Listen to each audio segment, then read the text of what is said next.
Hello friends, welcome to medical education channel.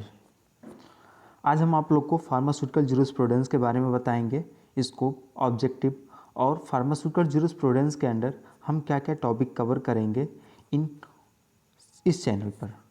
तो आज हम आप लोग को थोड़ा फार्मास्यूटिकल जूरिस्प्रूडेंस के बारे में बताना चाहते हैं। सबसे पहले हम बात करेंगे स्कोप। तो ये फार्मास्यूटिकल क्यों इम्पोर्टेंट है, क्या स्कोप है, कहाँ कहाँ क्या होता है और क्यों हम पढ़ते हैं फार्मेसी स्टूडेंट वाले। जैसे कि लिखा है, this course design by impact of basic knowledge important of legislation relative to the profession of pharmacy in India. ये जब भी पीसीआई के सिलेबस को आप देखेंगे तो उसमें फर्स्ट ऑफ ऑल ऊपर कवर में लिखा रहता है कि स्कोप। इसमें स्पष्ट बता रहा है कि हम basic knowledge, law, regulation, rule, हमारे क्या क्या प्रोटोकॉल होंगे फार्मेसी का। एक फार्मासिस्ट बन रहा है, एक प्रोफेशनल फार्मासिस्ट हो रहा है, तो उसके क्या क्या रूल एंड रेगुलेशंस होंगे, उसके फॉलो क्या होंगे, उसके कॉन्स्टिट्यूशंस क्या होंगे, उसको क्या क्या करना चाहिए, क्या नहीं करना चाहिए। जब तक कहा गया ना, जब तक कोई चीज़ गाइड करने वाली चीज़ नहीं होती है तब तक इंसान कुछ आगे कुछ कर नहीं पाता। तो इसलिए जूरिस्प्रूडेंस एक लॉ बनाया गया है कि उस लॉ के तहत फार्मेसी प्रोफेशन वर्कआउट करेगा, साथ ही साथ मेडिकल प्रोफेशन।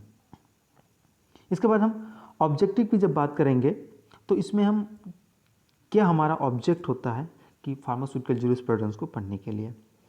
तो you complete of the course the student will be set understanding. ये कोर्स जो इसलिए डिजाइन किया गया है कि इस नंबर 1 क्या क्या है कवर करते हैं। इसमें क्या है, pharmaceutical legislation and their implementation in the development and marketing pharmaceuticals. मतलब जो फार्मास्यूटिकल प्रोफेशन है या फार्मेसी प्रोफेशन है, उन लोगों को मतलब लॉ, रेगुलेशन, रूल, मतलब अगर जो प्रोफेशन, जो फार्मासिस्ट इंडस्ट्री में काम कर रहा है उसके लिए क्या क्या प्रोटोकॉल होंगे, जो हॉस्पिटल में काम कर रहा है उसके लिए क्या क्या प्रोटोकॉल होंगे, जो कम्युनिटी फार्मेसी में काम कर रहा है उसके लिए क्या क्या प्रोटोकॉल होंगे, जो मेडिकल शॉप चला रहा है उसके लिए क्या क्या प्रोटोकॉल होंगे। तो ऐसे डिफरेंट टाइप के डिफरेंट फील्ड में डिफरेंट तौर पे लॉ एंड रूल बनाए गए हैं। उस लॉ और रूल के तहत हर लोगों को काम करना होता है। तो मेन पहला उद्देश्य है कि हम अवेयरनेस करवाना, अवेयरनेस क्रिएट कराते हैं कि जूरिस्प्रूडेंस लॉ के तहत कि आपका ये दायरा है, आप इस दायरे में काम करेंगे, आपकी रिस्पॉन्सिबिलिटी है, आप ये काम करेंगे। दूसरा है various Indian pharmaceuticals acts and law. जो जितने लॉ हैं कॉन्स्टिट्यूशन में, हमारे लॉ जो बनाए गए हैं उसके क्या काम है, वर्क है, उसके बारे में बेसिक जानकारी में लेना। इसके बाद थर्ड है the regulatory authority and agency government to manufacture and sell pharmaceutical. जैसे कि मैंने पहले आपको बताया था, जो फार्मास्यूटिकल लेजिस्लेशन में तो मतलब जो अथॉरिटी हैं जैसे पीसीआई, डीसीआई, एमसीआई, सीजीसीआई, डीसी सीडीएससीआई, तो ऐसे ऐसे डिफरेंट जो एजेंसीज़ हैं उनमें क्या क्या वर्कआउट होता है, क्या उनका फंक्शन है, क्या कार्य है। जैसे एफडीए होता है, यूएस एफडीए होता है, ठीक है। अलग अलग स्टेट की अपनी काउंसलर भी होती है, अलग अलग अपना मैन्युफैक्चरिंग काउंसलिंग होती है। तो ये सब डिफरेंट तरीके की हम उनकी फार्मास्यूटिकल इंडस्ट्रीज़ में क्या क्या अलग अलग यूज है उसके बारे में पढ़ेंगे। चौथा पॉइंट होता है कि हम इसमें code of ethics during the pharmaceutical practices. हमारे फार्मेसी के लिए कुछ ओथ और कोड होते हैं जो हमें एथिक्स, उसको मुझे फॉलो करना होता है। एथिक्स मतलब नीति, लॉ, रेगुलेशन, ऐसी चीज़ होती हैं जो मुझे फॉलो करना है। तो वो चीज़ें फार्मेसी फील्ड में जब हम प्रैक्टिस करते हैं या कहीं फील्ड में जाते हैं तो वो सब चीज़ें मुझे ये ज़रूरत होती है।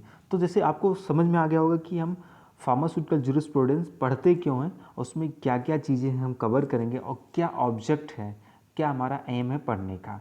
तो ये आपको स्पष्ट रूप से कंफर्म हो गया होगा। अब रही बात, हम एक स्टेप बाय स्टेप आपको सब्जेक्ट बताएंगे, हम क्या क्या कवर करेंगे, क्या क्या टॉपिक में कवर करेंगे। जैसे कि हमें बहुत इंपॉर्टेंट होता है क्या क्या है, इसमें बहुत ज़्यादा है लेकिन हम आपको बेसिक स्ट्रक्चर्स दे रहे हैं। इतने टॉपिक कवर किए जाते हैं B pharma D pharma student के लिए, और इसमें साथ ही साथ पब्लिक हेल्थ जो स्टूडेंट हैं, कम्युनिटी फार्मेसी जैसे स्टूडेंट हैं या कम्युनिटी साइंस वाले स्टूडेंट हैं, उनके लिए ये सब सब्जेक्ट कवर होता है। ये टॉपिक बहुत इंपॉर्टेंट होती है। जैसे पहला टॉपिक है drug and cosmetics act 1940 and rule 1945। ये एक्ट्स 1940 में आया था और उसको रूल 1945 में हो गया था। इसके बारे में बेसिक जानकारी लेंगे। दूसरा है pharmacy acts. Pharmacy act pharmacy student के लिए बहुत बड़ा होता है। फार्मेसी एक्ट ओरिजिन कहाँ, उसके लॉ, एजुकेशनल, उसके फील्ड, उसके प्रोफेशनल, उसकी वर्किंग, ये सब criteria, time of period, practice, ये सब डिफरेंट तरीके से फार्मेसी एक्ट 1948 में एक्सप्लेन किया गया है। उसके लॉ, रूल, रेगुलेशन, ये सब। Medical and toilet preparation acts. Medical में जो कुछ चीज़ें ऐसी चीज़ें हैं कि जो कौन सी बनानी है, कौन सी नहीं बनानी है। कुछ चीज़ें जो है नारकोटिक्स टाइप में होती हैं, उसको कब परमिशन है, किस कंडीशन पे बनाना है, किस कंडीशन पे नहीं बनाना है। इसलिए सरकार ने 1955 में इस एक्ट को बनाया था, medical and toilet preparation act. इसको भी हम डिटेल में पढ़ेंगे आगे एक एक टॉपिक करके। इसके बाद हमारा नेक्स्ट टॉपिक है नारकोटिक ड्रग्स एंड पैरासोमेटिक्स सब्सटेंस एक्ट्स 1985 एंड रूल। जैसे कि लोग अलग अलग तरीके से नारकोटिक एंड पैरासाइकोटिक जो दिमाग, न्यूरॉन सबके लिए दवा बनाया जाता है, कहीं ना कहीं उसका गलत मिसयूज़ ना हो, कोई उसके पर एडिक्शन ना हो जाए, कोई उसका गलत यूज़ ना करे, क्योंकि हर मेडिसिन में अलग अलग कंपोजिशन तैयार किए जाते हैं, अलग अलग फार्मूला होते हैं। कुछ ना कुछ फार्मूला इधर से उधर से एक दूसरे से जोड़ कर मिल के बनाया जाता है। तो ये सब चीज़ें के लिए एक अलग से रूल एक्ट बनाया गया थी ताकि इसका मिसयूज़ कोई ना करे। तो इसके बारे में हम विशेष जानकारी लेंगे, जो आगे हम इसके बारे में और विस्तार से जानकारी से पढ़ेंगे, ठीक है। फिर इसके बाद है study of silent feature drug and magic remedies acts and rule. अब आपको पता है इससे पहले कुछ लोग बाबा पे विश्वास करते थे, भूत प्रेत पे विश्वास करते थे, तो उसके लिए भी लॉ बनाया गया है कि उसको किस बिहार पर हम विश्वास करेंगे, किस हद तक विश्वास होगी। उसके लिए भी अलग अलग उसके अंडर कौन से डिजीज़ आते हैं, कौन सी प्रॉब्लम होती है। आध्यात्मिक, जैसे कुछ लोग होते हैं आध्यात्मिक, कुछ लोग जो योगा पे विश्वास करते हैं, योगा से हर चीज़ फिट रहेंगे, उनको कोई प्रॉब्लम नहीं हो रही है, आजकल कोई बीमारी नहीं हो रही। जो योगा नहीं कर रहा है वो अनफिट है, उनको तमाम प्रकार की बीमारी हो रही है।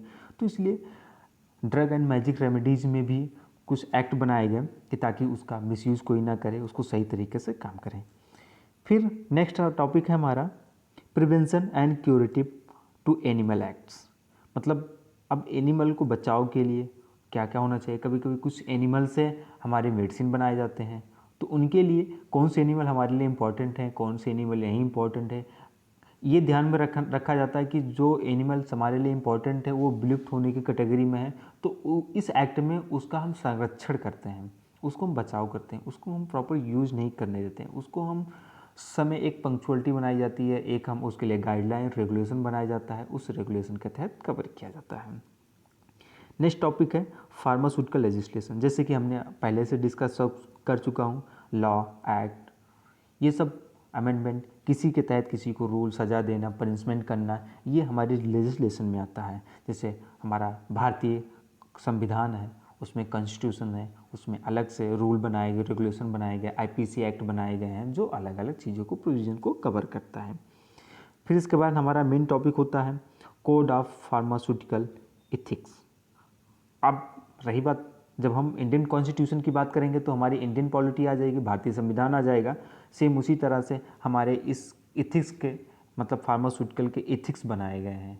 इथिक्स ये होती है कि ये डिसाइड करेगी कौन सा चीज़ें ह्यूमन के लिए बेनिफिट है, कौन सा चीज़ें नहीं बेनिफिट है, उसके लिए क्या क्या रूल हैं, रेगुलेशन है, ये कोड ऑफ फार्मास्यूटिकल एथिक्स में आता है। फिर हमारा नेक्स्ट टॉपिक है medical termination and pregnancy act, जो मतलब अबॉर्शन करा देते हैं प्रेगनेंसी के लिए। आजकल बर्थ रेट कंट्रोल करने के लिए लड़कियों की पॉपुलेशन बढ़ती चली जा रही थी, लोग क्या कर रहे थे, प्रेगनेंसी में चेक करवा करके अगर लड़की हो रही तो अबॉर्शन करवा देते थे। उसके लिए भी हमारे भारत सरकार ने लॉ बनाया, एक्ट बनाया कि उसको कब करना है, कब नहीं करना है। इसके बाद नेक्स्ट है राइट टू इन्फॉर्मेशन, मतलब हर इंसान को भारतीय कॉन्स्टिट्यूशन में अधिकार है अपनी बातें को रखने के लिए, कहने के लिए, अपनी बातों को एक्सप्लेन करने के लिए, इसलिए राइट टू इन्फॉर्मेशन। तो हमें राइट टू इन्फॉर्मेशन क्या है उसके बारे में विशेष जानकारी लेंगे, उसके बारे में भी पढ़ेंगे। फिर हमारा introduction to international property right, जिसको IPR, मतलब हम जो प्रॉपर्ली राइट्स हैं, जो रूल है, हर इंसान का एक जिम्मेदार कर्तव्य क्या है, जैसे मौलिक कर्तव्य क्या है, ठीक है, हमारी जो है एक उद्देश्य का बनाई गई है कॉन्स्टिट्यूशन में, उद्देश्य क्या है, हर लोगों को सामाजिक, आर्थिक, सामाजिक तौर तरीके से जीने का, रहने का, स्वतंत्र रूप से रहने का ये आज़ादी है। तो उसके तहत अपनी हर इंसान का, हर एक प्रोफेशन का अपना अपना अलग अलग राइट्स होता है। तो उस राइट्स को कवर हम करते हैं इस टॉपिक में। इसके बाद हम इसके बारे में विशेष जानकारी लेते रहेंगे, ठीक है, और जो होगा फार्मेसी के बारे में जो डिटेल जानकारी आपको हम प्रोवाइड कराते रहेंगे। यदि आपके पास कोई क्वेरी हो फार्मेसी से रिलेटेड तो बेहिचक आप मुझे कमेंट बॉक्स में लिख सकते हैं, जिससे मैं आपकी उस चीज़ को फुलफ़िल करने की कोशिश करूँगा, ठीक है। Thank you.